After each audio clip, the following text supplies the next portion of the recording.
හරි නම් මල්ලි මේ වීඩියෝ එකේදී කතා කරන්නේ ඔයාලගේ common general test එක. එහෙම නැත්නම් සාමාන්‍ය පොදු පරීක්ෂණය ගැන.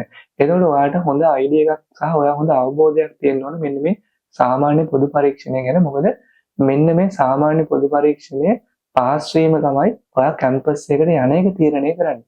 ඒ නිසා අනිවාර්යෙන්ම ඔයා 2024 උසස් පෙළ ලියපු කෙනෙක් නම් ඔයාගේ සාමාන්‍ය පොදු පරීක්ෂණය මෙන්න මේ විදිහට හරියටම තියෙනවද කියලා බලන්න. එහෙම නැත්නම් මේකේ දාලා දෙන මොනවද කරන්න ඕන කියලා ඒ ටික අනිවාර්යයෙන්ම ඒ විදිහටම පිළිපදින්න. හරි. ඔයා කැම්පස් යන්න නම් එහෙම නැත්නම් විශ්වවිද්‍යාලයකට සුදුසුකම් ලබන්න නම් ඔයා අනිවාර්යයෙන්ම පොදු පරීක්ෂණේ පාස් වෙන්න ඕන. මෙතනදී නම් මල්ලි පොදු පරීක්ෂණේ පාස් වෙනවා කියලා කියන්නේ ඔයාලට අවම ලකුණු 30ක් හෝ 30ට වඩා වැඩියෙන් තියෙන්න ඕන. එහෙම තියෙනවා නම් ඔයාලට කිසි ප්‍රශ්නයක් නැහැ. හරියට විශ්වවිද්‍යාල ප්‍රවේශ වලට නැත්නම් කැම්පස් ආයතන කිරීම හරියට කරන්න. එතකොට ඔයාලට කිසිම ගැටලුවක් වෙන්නේ නැහැ. හරි. ඔයා පොදු පරීක්ෂණේ ෆේල් කෙනෙක් නම් ඒ කියන්නේ ඔයාලට අවම ලකුණු 30ක් නැහැ. 30ට වඩා අඩුවෙන් තමයි තියෙන්නේ. 29ක් 27ක් 28ක් ඔය විදිහට. එහෙම කෙනෙක් නම් මල්ලි ඔයාලට කැම්පස් යන්න බෑ. මොකද ඔයාලා කැම්පස් යන එක සම්පූර්ණයෙන්ම තීරණය කරන එකක් තමයි මේ පොදු පරීක්ෂණය කියන්නේ. ඒ නිසා ඒක ඔයාලට අනිවාර්යයෙන්ම හරියට තියෙන්න ඕනේ. පොදු පරීක්ෂණේ ලකුණු 30ට වඩා අඩු වෙච්ච ප්‍රධාන කොටස් තුනක් ඉන්නවා නම් මල්ලි ඔයාලා බලන්න ඔයා ආයෙත් වෙන්නේ මොන කොටසටද ඔයා මොකද්ද කරන්න ඕනේ කියලා මම මේ හැම දෙයක් ගැන මෙතන කතා කරනවා. හරි. පළවෙනි කොටස තමයි ඔයාලා 2024 උසස් පෙළ ලියලා ඔයාලට පොදු පරීක්ෂණේ ලකුණු 30ක් නැහැ. 30ට වඩා අඩුවෙන් තියෙන්නේ. එහෙම වුණොත් නම් මල්ලි ඔයාලා කලබල වෙන්න එපා. ඔයාලා බලන්න ඔයාලගේ වළංගු එක ශෛලියක හෝ පොදු පරීක්ෂණේ ලකුණු 30ක් තියෙනවද කියලා. ඒ කියන්නේ 2023 හෝ 22 හෝ 21 හෝ ඒ විදිහට බලන්න ඔයාලට මොන අවුරුද්දක හෝ පොදු පරීක්ෂණේ ලකුණු 30ක් හෝ 30ට වඩා වැඩියෙන් තියෙනවද කියලා. එතකොට මෙතන නීතිය තමයි ඔයාලට පොදු පරීක්ෂණේ ලකුණු තියෙන්න ඕන ඒ අවුරුද්දෙම නෙමෙයි. හරි කියනවා ඒ ලෙවල් ලියන අවුරුද්දෙම නෙමෙයි මොනවා හරි වළංගු ශෛලියක එක අවස්ථාවක හෝ ලකුණු 30ක් තියෙනවා නම් නැත්නම් 30ට වැඩියෙන් තියෙනවා නම් ඔයාලට කැම්පස් යන්න බාධාවක් වෙන්නේ නැහැ. හැබැයි නම් ඉමල්ලි ඔයාලා කැම්පස් අයදුම් කරද්දී කලින් අවුරුද්දක පොදු පරීක්ෂණේ ලකුණු දීලා යන්න බලාපොරොත්තු වෙන කෙනෙක් නම් ඔයා අනිවාර්යයෙන්ම කැම්පස් අයදුම් කිරීම හරියටම කරන්න ඕනේ. එතෙන්දී ඔයාගේ පොදු පරීක්ෂණේ ලකුණු ඇඩ් කරන විශේෂ ක්‍රම කීපයක් තියෙනවා. ඒ විදිහට අනිවාර්යයෙන්ම ඇඩ් කරන්න ඕනේ. ඒ වගේම UGC එකේ සිස්ටම් එරර්ස් ඒ ගැනත් ඔයා හොඳ දැනුවත් වීමකින් ඕන මේ කලින් අවුරුද්දේ පොදු පරීක්ෂණේ ලකුණු ඇඩ් කරන්න. ඒ සම්බන්ධව සම්පූර්ණවම දානවා. එතකොට කිසිම ප්‍රශ්නයක් වෙන්නේ නැහැ නේද මල්ලි ඔයාලට. ඒ අවුරුද්දක පොදු පරීක්ෂණේ ලකුණු ඇඩ් කළා විශ්වවිද්‍යාලයකට එහෙම නැත්නම් කැම්පස් එකට යන්න පුළුවන්. හැබැයි ඒ තියෙන දේවල් හරි අවධානයෙන් කරන්න. මොකක් හරි මිස්ටේක් එකක් වුණොත් එහෙම ඔය සෑහෙන කාලයක් පෙන්ඩින් තියලා තියෙනවා. එනකොට විශ්වවිද්‍යාලයක් සහ කෝස් එකකට යන්න බැරුව ලොකු කාල සීමාවක් තියෙනවා.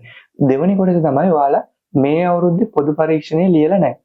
අර ලියන්න නැතුව හිටියා. හැබැයි ඔයාලට කලින් ලියපු ශෛලියක ලකුණු 30ක් හෝ 30ට වඩා වැඩියෙන් තියෙනවා. එහෙමත් ඔයාලට ගැටලුවක් වෙන්නේ නැහැ. මේ අවුරුද්දේ ලියන්න ඕන කියලා එකක් නැහැ. ඔයා ලියපු එක අවුරුද්දක. ඒ කියන්නේ වළංගු ශෛලියක ලකුණු 30ක් හෝ 30ට වඩා වැඩියෙන් තියෙනවා ඔයාලට විශ්වවිද්‍යාලයකට නැත්නම් කැම්පස් එකට යන්න පුළුවන් ප්‍රශ්නයක් වෙන්නේ නැහැ. හැබැයි ඔයා අනිවාර්යයෙන්ම කැම්පස් අයදුම් කිරීමේදී හරියට ඒ අවුරුද්දට අදාළ පොදු පරීක්ෂණේ ලකුණු ඇඩ් කරන්න ඕන. මෙතනදී නම් මල්ලි කලින් අවුරුදු වල පොදු පරීක්ෂණේ ලකුණු ඇඩ් කරද්දී විශ්වවිද්‍යාල අයදුම් පතේ ඔයාලට වැරදෙන්න පුළුවන් තැන් කීපයක් තියෙනවා. ඒ වගේම සිස්ටම් එරර්ස් වෙන්න පුළුවන් තැන් කීපයක් තියෙනවා.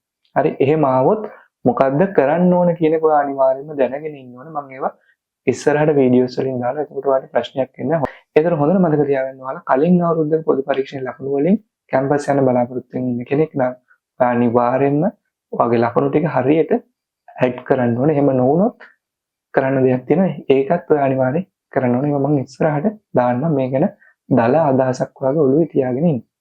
හරි. තුන්වෙනි කොටස තමයි ඔයාලා මේ අවුරුද්දේ A level result වලින් පොදු පරීක්ෂණේ ලකුණු 30ක් හෝ 30ට වඩා වැඩියෙන් නැහැ. ඔයාලා කලින් ශෛලියකින් දෙන්න ලකුණුත් නැහැ. يعني කලින් ශෛලිය එකක් කරලා නැහැ හෝ එහෙම නැත්නම් කලින් ශෛලියකවත් පොදු පරීක්ෂණේ ලකුණු නැහැ. එහෙම වුණොත් ඔයාලා අනිවාර්යෙන් මෙන්න මේ කියන ස්ටෙප් ටික ෆලෝ කරන්න. මේක වැඩිම වෙන්නේ 2024 ඔයාලගේ ෆ්‍රෙෂ් ශෛලියක නම්. ඔයා මේ වෙද්දි පොදු පරීක්ෂණේ ෆේල් වෙලා ඉන්න කෙනෙක් නම්. හරි. එහෙමනම් අනිවාර්යෙන් මෙන්න මේ කියන දේවල් ටික හරියටම කරන්න. නංගි මල්ලි ඔයාලගේ පොදු පරීක්ෂණේ ලකුණු අවශ්‍ය වෙන්නේ විශ්වවිද්‍යාලයකට සහ පාඨමාලාවකට යද්දී. විශ්වවිද්‍යාල ආයුධම් කරද්දී එහෙම නැත්නම් ඔයාලට කැම්පස් පොත දාද්දී පොදු පරීක්ෂණේ ලකුණු අවශ්‍ය වෙන්නේ නැහැ. ඒ නිසා ඔයා පොදු පරීක්ෂණේ ලකුණු ගැන හිතන්නේ නැතුව අනිවාර්යයෙන්ම මේ අවුරුද්දට අදාළ කැම්පස් අයදුම් කිරීම හරියටම කරන්න. වෙන කිසිම අඩුපාඩු කියන්නේ ඩොට් එකකවත් අඩුපාඩුවක් කරන්නේ නැතුව කැම්පස් අයදුම් කිරීම කරන්න. මොකද ඔයාලට 2024 A level වලින් කැම්පස් අයදුම් කරන්න දෙන්නේ මේ අවස්ථාවේදී විතරයි. ආයෙ ඔයාලට අවස්ථාවක් හම්බෙන්නේ නැහැ. ඒ නිසා පොදු පරීක්ෂණයේ ලකුණු ගැන නොහිත හරියටම කැම්පස් අයදුම් කිරීම සහ ඒ කෝසස් ටික ඔයාලා දාන්න. ඔයාලගේ පොදු පරීක්ෂණයේ ලකුණු නැති වුණා කියලා UGC එකෙන් ඔයාලව කැම්පස් එකකට කෝස් එකකට සිලෙක්ට් නොකර ඉන්නේ නැහැ. ඔයාලව සිලෙක්ට් කරනවා. හැබැයි ඔයාලට කෝස් එක පෙන්වන්නේ නැහැ, යුනිවර්සිටි එක පෙන්වන්නේ නැහැ.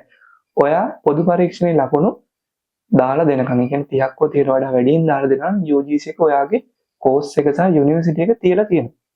හරි ඔයා බලන්න එක ෂයි එක හෝ නැත්නම් ඉස්සරහට ෂයි එක පොදු පරීක්ෂණේ පාස් කරලා දුන්නට පස්සේ UGC එකට ඔයාලගේ අන්නේ සිලෙක්ට් වෙලා තිබිච්ච කෝස් එක සහ කැම්පස් එක ඔයාලට ඕපන් කරගන්න පුළුවන්. ඒක තමයි මෙතනදි වෙන්නේ. මොකද ඔයාලගේ පොදු පරීක්ෂණේ ලකුණු නැති වුණා කියලා UGC එකට අදාළ නැහැ. ඔයාලගේ මේන් සබ්ජෙක්ට් වලට අදාළව ඔයාලගේ රිසල්ට් අනුව UGC එකෙන් සම්පූර්ණයෙන්ම ඔයාලගේ සිලෙක්ෂන් කරනවා. සිලෙක්ෂන් කරලා යුනිවර්සිටි එක සහ කෝස් එක හෝල්ඩ් කරලා තියෙන. කියන්නේ නතර කරලා තියෙනවා ඔයා අර ලකුණු ටික දාලා දෙනකම්. ඊට පස්සේ ලකුණු ටික දාලා ඔයා ලෙටර් එකක් තියෙන ඒ ලෙටර් එකත් එක්ක දැම්මට පස්සේ ඔයාට ආපු නැත්නම් සිලෙක්ට් වෙලා ඉන්න කෝස් එක UGC එකෙන් දෙනවා. UGC එක ඔයාගේ කෝස් එක නැති කරන්නේ නැහැ. හැබැයි ඔයාට බලංගු ඡයි එකවත් මේ ලකුණු ටික දෙන්න බැරි වුණා. ඔයා කෝස් එකට කැම්පස් එකට සිලෙක්ට් වුණාට ඔයාට ඒකට යන්න බැහැ. ඒකත් මතක තියාගන්න. හරි. මම හිතනවා නම් ඉමල්ලි ඔයාලට පොදු පරීක්ෂණය ගැන හොඳ අදහසක් එන්නේ නැති කියලා මේ ගැන ඔයාලගේ යාළුවොත් පුළුවන් තරම් දැනුවත් කරලා ඉන්න. සමහර නංගිලා මල්ල කැම්පස් ආයුධම් කරන්නේ නැහැ හරියට. එහෙම නැත්නම් අඩුපාඩු කරලා කරන්නේ. කලින් අවුරුද්දක පොදු පරීක්ෂණ ලකුණු වලින් කැම්පස් යනවා නම් ඒක වල හරියටම ආයුධම් කරන්න ඕනේ. ඒ දේවල් හරියටම වල ඇතුළත් කරන්න ඕනේ. විශ්වවිද්‍යාල ආයුධම් කරන්නේ. ඒ නිසා අනිවාර්යයෙන්ම ඉස්සරහට මම මේ සම්බන්ධව සම්පූර්ණ විස්තර දානවා. ඒවා හරියට බලලා කැම්පස් ආයුධම් කිරීම කරන්න. එහෙම නැති වුණොත් නම් ඉමල්ලි ඔයාලට කැම්පස් එකක් එන්නේ නැති වෙයි. ඒ නිසා අනිවාර්යයෙන්ම හරියට ඒ දේවල් ඒ විස්තර ගැන හොඳ අදහසක් අරගෙන මේ දේවල් කරන්න. ඔයාගේ පැත්තේ කිසිම අඩුපාඩුවක් කරන්න එපා කැම්පස් ආයුධම් කිරීම කරද්දී.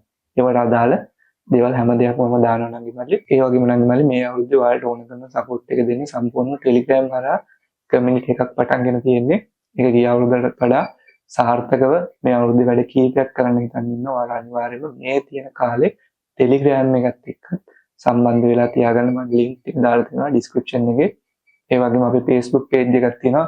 ඒකත් එක්ක පොඩ්ඩක් ටච් එකේ ඉන්න. මේ වීඩියෝස් නම් මම ඔයාලගේ යාළුවන්ට පුළුවන් තරම් ෂෙයා කරන්න. ගොඩාක් නම් ළමල මේ ගැන හරියට දැනුවත් වීමක් නැහැ.